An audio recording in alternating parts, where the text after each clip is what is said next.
Good morning, everyone. My name is Glenn Probyn. I'm the Deputy General Manager of the Takata Task Force at the ACCC. Joining me today to present is John Fogarty, Senior Associate, Cause Chambers Westgarth. Cause are with us because they assisted us with the investigation into the Takata Task Force and the hazards presented by the airbags. So first I'd like to thank Stavros for the invitation and the opportunity to come and present today to your members on this very important safety recall, and also Richard, who's been acting as the coordinator of our nationwide presentations.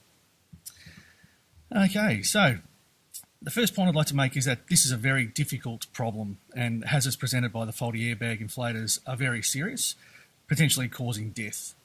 The fact that the hazard presented by faulty Takata airbags can cause serious injury and death, coupled with the fact that the consumer cannot visually see their inflator and is therefore completely unaware of the imminent danger, required a very urgent response from the government. All of the industry, to varying degrees, are required to address the problem. So in some ways, if you're in the industry, you are affected.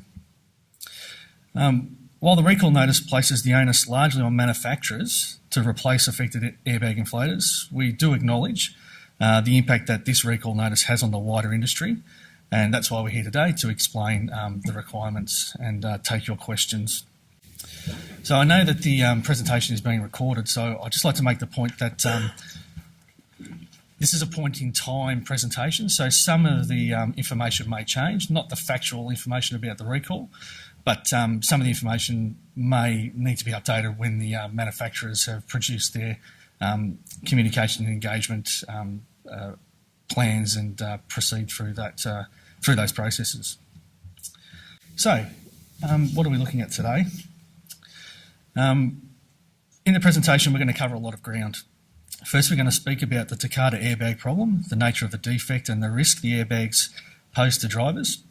And then we're going to speak about the government's response to the problem, and that is the recall notice. And we're going to spend some time explaining the operation of the recall notice, including the obligations it places on suppliers. Under the recall notice, suppliers are vehicle manufacturers and other businesses that import and supply vehicles from overseas. The fourth point we will cover is where other sectors of the industry who aren't categorised as suppliers fit into the recall. We'll cover your obligations under the notice as dealers and second-hand vehicle dealers, and also auto recyclers. And we'll also discuss some of the Australian consumer law issues that arise from the Takata problem, and also look at next steps and take your questions. So,